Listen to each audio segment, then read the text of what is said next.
പിണക്കങ്ങളുണ്ടായാൽ അവർക്കിടയിൽ വേഗം രഞ്ജിപ്പുണ്ടാക്കും.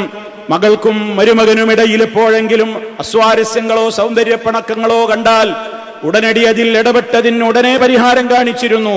നബി സല്ലല്ലാഹു അലൈഹി വസല്ലമിന്റെ ചരിത്രത്തിൽ കാണാം, ഒരിക്കൽ ഫാത്തിമ ബീവിയുടെ വീട്ടിലേക്ക് നബി തങ്ങൾ കയറി ചെന്നപ്പോ അലി റളിയല്ലാഹു അൻഹുവിനെ കാണുന്നില്ല. ചോദിച്ചു, മോളോട് എവിടെ പോയി അലി? ഞാനുമായി ഇന്ന് അല്പം സംസാരമുണ്ടായി, ചില പിണക്കത്തിലാണ് ഞങ്ങൾ. അങ്ങനെ അദ്ദേഹം വീട് വിട്ട് ഇറങ്ങിപ്പോയതാണ്. നബി സല്ലല്ലാഹു അലൈഹി വസല്ലമ ആളെ വിട്ടു തിരയാൻ, ആളെ പറഞ്ഞയച്ചു എവിടെ അലി ഉണ്ടെന്ന് അന്വേഷിക്കണമെന്ന്.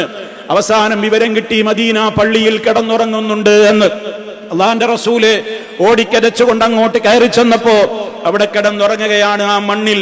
അന്ന് മദീനത്തെ മസ്ജിദ് ഇന്നത്തെ പോലെ കാർപ്പറ്റുള്ളതല്ലല്ലോ, മണ്ണ് വിരിച്ച മണൽ വിരിച്ച പള്ളിയാണല്ലോ. ആ മണ്ണിൽ കിടന്നുറങ്ങുകയാണ്, പിണങ്ങി കിടന്നുറങ്ങുകയാണ് അലി റളിയല്ലാഹു അൻഹു. അള്ളാഹുവിന്റെ റസൂൽ അടുത്തു പോയിരുന്നു. സ്നേഹത്തോടുകൂടി ശരീരത്തിലൊക്കെ പറ്റിപ്പിടിച്ചിട്ടുള്ള മണ്ണൊക്കെ തുടച്ച് നീക്കി കൊടുത്തുകൊണ്ട് പറഞ്ഞു, എന്താ അലി ഇങ്ങനെ കുട്ടികളെ പോലെ മണ്ണിൽ കിടന്നുറങ്ങുകയാണോ? ഖും യാ അബാ തുറാബ്, ഏ മണ്ണിന്റെ ബാപ്പ എഴുന്നേൽക്ക്, മണ്ണല്ലേ ശരീരത്തിലൊക്കെ കാണുന്നത്, എന്താ അങ്ങനെയൊക്കെ ചെയ്യുന്നത് എന്നും പറഞ്ഞ് തമാശ പറഞ്ഞ് നർമ്മരസം കലർന്ന ഉപദേശം കൊടുത്തുകൊണ്ട് വീട്ടിലേക്ക് തിരിച്ചു കൊണ്ടുവന്ന് അവർക്കിടയിലെ പിണക്കത്തിന് ഉടനെ തന്നെ രഞ്ജിപ്പുണ്ടാക്കി എന്ന് ചരിത്രം നമുക്ക് പഠിപ്പിച്ചു തരികയാണ്. അതാണ് ഒരു രക്ഷിതാവിന്റെ കടമ. പ്രശ്നങ്ങളുണ്ടെന്ന് പറയുമ്പോ നിനക്ക് എന്ത് ബുദ്ധിമുട്ടുകളുണ്ടോ അത്ര ബുദ്ധിമുട്ടാനൊന്നും നിന്നെ ഞാൻ അങ്ങോട്ട് കെട്ടിച്ചു വിട്ടിട്ടില്ല. നിന്നെ ഞാൻ അങ്ങോട്ട് വിവാഹം കഴിപ്പിച്ചു കൊടുത്തത് കഷ്ടപ്പാട് വേറാനല്ല.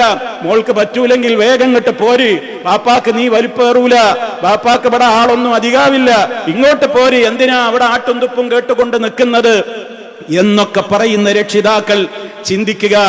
ആളിക്കത്തുന്ന തീയിലേക്ക് എണ്ണ ഒഴിക്കാനല്ല ഒരു ഉപ്പ ശ്രദ്ധിക്കേണ്ടത്. പിണക്കങ്ങളും ഇണക്കങ്ങളും ഒക്കെ കുടുംബജീവിതത്തിൽ സ്വാഭാവികം മാത്രമാണ്. അതിൽ ഇടപെട്ട് ഹിക്മത്തോടെ തന്ത്രപരമായി ആ പിണക്കങ്ങളെ ഇണക്കങ്ങളാക്കി മാറ്റി പൂർവോപരി സ്നേഹത്തിലാക്കലാണ് ഒരു യഥാർത്ഥത്തിലുള്ള ഉപ്പയുടെ കർത്തവ്യം, ഡ്യൂട്ടി എന്ന് ഈ ചരിത്രത്തിൽ നിന്ന് വിശ്വാസികൾ പാഠം ഉൾക്കൊള്ളണം.